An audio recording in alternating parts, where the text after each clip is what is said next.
Hello दोस्तों, स्वागत है आप सभी का फिजिक्स मंडी के इस नए वीडियो में। दोस्तों, आज के इस वीडियो में हम पढ़ने वाले हैं क्लास 12th से आपका ऑप्टिक्स दोस्तों, और वो आपका आज का ऑब्जेक्टिव क्वेश्चन आपके रे ऑप्टिक्स से रहेगा। दोस्तों, इन क्वेश्चनों को आप जब तक नहीं पढ़िएगा तब तक आप एग्जाम में बेहतर परफॉर्म नहीं कर सकते हैं। तो आइए हम वीडियो को स्टार्ट करते हैं और क्वेश्चन को बारी बारी से समझते हैं।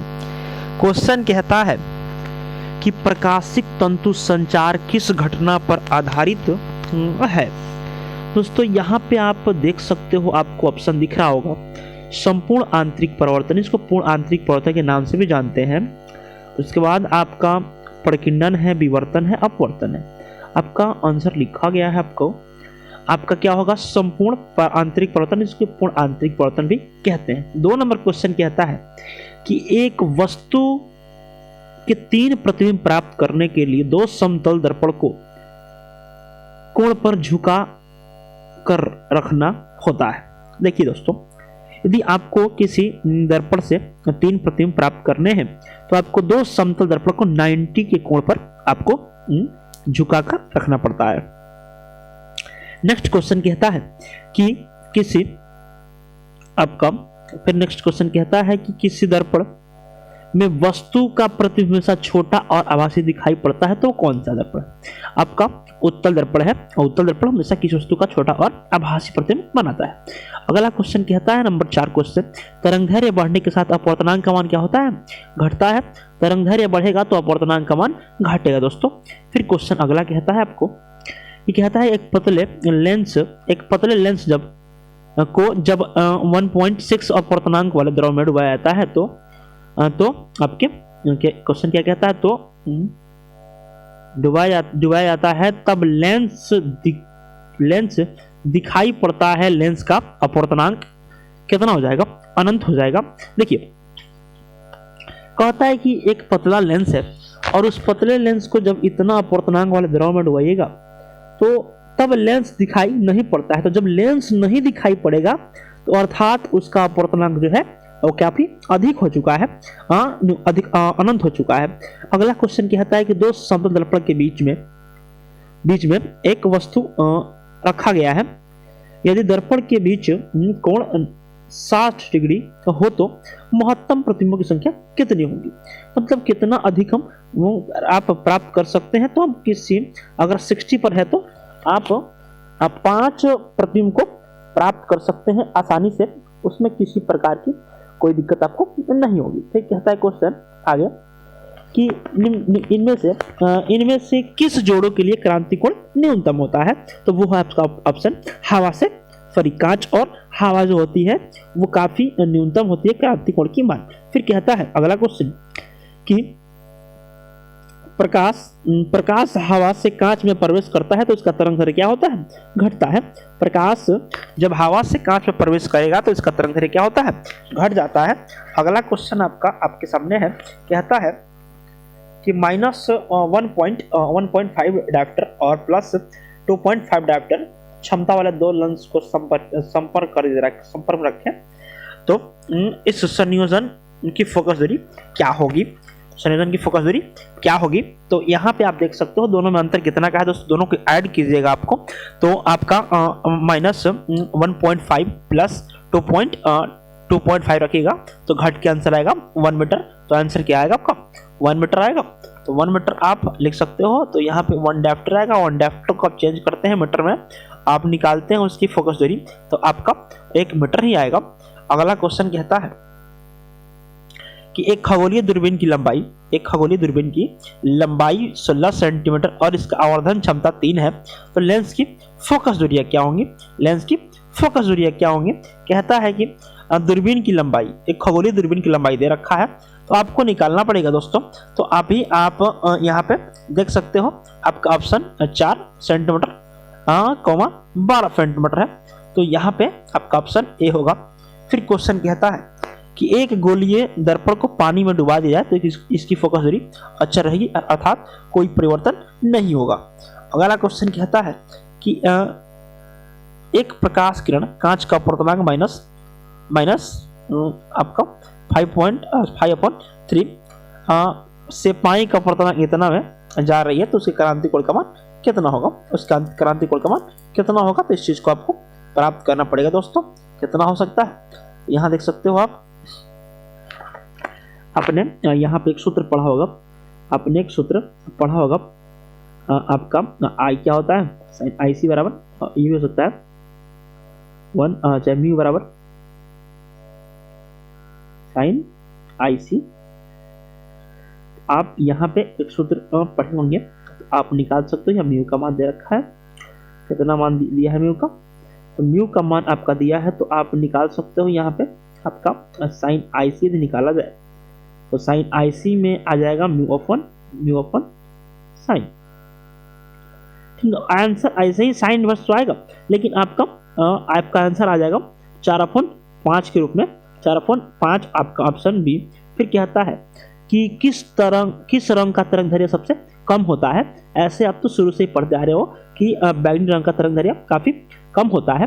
फिर अगला क्वेश्चन कहता है कि कांच के लिए किस रंग का अपर्तनांक सबसे अधिक होता है। अपर्तनांक जिस रंग का तरंगदैर्घ्य कम होता है उसका अपर्तनांक काफी अधिक होता है, अर्थात बैंगनी रंग भी होगा। फिर कहता है कि किस रंग का तरंगदैर्घ्य सबसे अधिक होता है, तो किस रंग का तरंगदैर्घ्य सबसे अधिक होता है, तो वो आपका ऑप्शन क्या होगा, लाल होगा दोस्तों, क्योंकि इसका तरंगदैर्घ्य काफी अधिक होता है। फिर कहता है म्यू अपर्तनांक वाले पतले प्रिज्म का न्यूनतम विचलन कोण कितना होता है। न्यूनतम विचलन कोण क्या होगा आपका, तो μ-1 और इंटू ए होता है, μ-1 इंटू ए। अगला क्वेश्चन कहता है 17 नंबर क्वेश्चन आपको जो है वो क्वेश्चन कहता है कि प्रिज्म से होकर गुजरने वाला श्वेत प्रकाश का न्यूनतम विचलन अवयव होता है, न्यूनतम विचलन लाल का होता है दोस्तों। यहाँ अगला क्वेश्चन कहता है कि 18 नंबर जो क्वेश्चन आपका कहता है कि एक उत्तल लेंस 1.5 अपर्तनांक जिसका 1.5 को पानी अपर्तनांक इतना पॉइंट इतना में 1.33 में डुबाया जाता है तो उसका सामर्थ्य होगा। अर्थात कहने का मतलब कि अब उसको हम क्या कर रहे हैं, उत्तल लेंस को हम पानी इतना अपर्तनांक इतने में डुबा रहे हैं तो उसका सामर्थ्य क्या होगा, तो आसानी से क्या होगा, घटेगा। अब देख रहे हैं कि अपर्तनांक से कम कर रहे हैं, तो अपर्तनांक को कम कर रहे हैं तो अर्थात उसमें प्रकाश की चाल अधिक होगी, तो उसका सामर्थ्य क्या होगा, घट जाएगा। आगे क्वेश्चन कहता है तरंगदैर्घ्य का मान बढ़ने से अपर्तनांक का मान घटता है। अभी ठीक हमने ऊपर ही क्वेश्चन बताया था कि तरंगदैर्घ्य का मान बढ़ने से अपर्तनांक का मान घटता है। फिर अगला क्वेश्चन कहता है कि 2 डायप्टर और -3.5 डायप्टर के लेंस को संपर्क में तो संयोग क्षमता क्या होगी। अर्थात देख सकते हो आप दोनों को, फिर वैसे ही 1 आएगा आपका, तो यहाँ पे कह रहा है तो 1 नहीं बल्कि 1.5 आएगा। तो आप देखो तो अगर हम 2 में से माइनस करते हैं तो आ जाएगा आपका माइनस का 1.5 डायप्टर। फिर कहता है अगला क्वेश्चन 21 नंबर क्वेश्चन कहता है कि प्रकाश की किरण विचलित नहीं होती है, प्रकाश की किरण विचलित नहीं होती है। तो आप देख सकते हो यहाँ पे आपको दे रखा ऑप्शन। अब कहता है ऑप्शन कि समतल दर्पण के लंबवत परावर्तित होने पर 2 नंबर, समतल दर्पण पर तिरछी परावर्तित होने पर आपका 3 नंबर आपका जो आंसर है ऑप्शन है ऑपरेटिव होकर। फिर कहता है आयताकार पट्टिका को समानांतर सतहों पर अपरिवर्तित होकर निकलने पर। देख लो आपका ऑप्शन डी होगा, तो विचलित नहीं होता है तो आयताकार पट्टी पर जो समानांतर होकर निकलने में वो क्या होता है, उसमें कोई विचलन नहीं होता है। फिर कहता है लेंस की क्षमता का ऐसे मात्रक क्या होता है, लेंस की क्षमता का ऐसे मात्रक क्या होता है दोस्तों, आपका डायप्टर होता है, डायप्टर होता है। 23 नंबर क्वेश्चन कहता है आपका कि 10 सेंटीमीटर फोकस दूरी वाले उत्तल लेंस की क्षमता क्या होगी, उत्तल लेंस की क्षमता क्या होगी। देख लो आपका ऑप्शन आप ऐसे ही निकाल सकते हो, फिर वैसे ही आपका आ जाएगा प्लस का कितना, प्लस का आपका आ जाएगा 10 डायप्टर। ठीक है। फिर कहता है एक रंग दोष युक्त नेत्र इन रंगों विभेद नहीं कर सकता है। तो आपका लाल और पीला उसको समझ में नहीं आता है कौन सा रंग लाल है और कौन सा रंग नीला है दोस्तों। अगला क्वेश्चन कहता है कि जब लाल फूल को किसी हरे कांच के टुकड़े से द्वारा देखा जाता है तो वह प्रतीत होता है आपका काला रंग का प्रतीत होगा। किसी भी अगर आप लाल फूल को किसी हरे कांच से देखते हैं तो कैसा काला प्रतीत होगा। फिर अगला क्वेश्चन कहता है कि यदि किसी वस्तु तथा उत्तल लेंस बने उसके प्रतिबिंब के बीच 4R हो तो प्रतिबिंब की आवर्धन क्या होगी?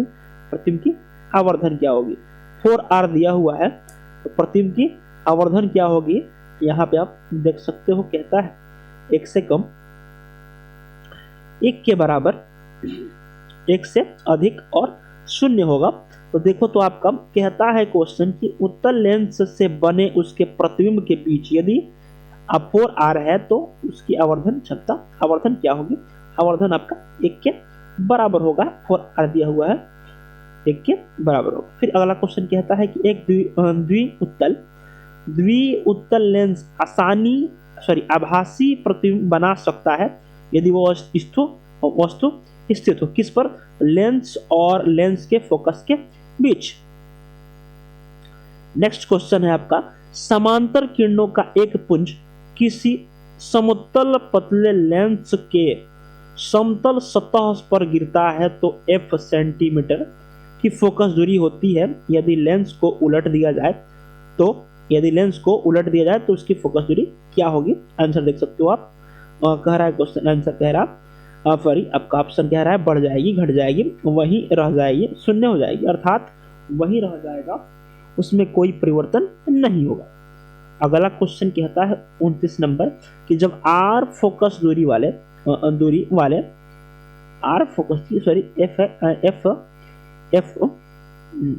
जब F फोकस दूरी वाले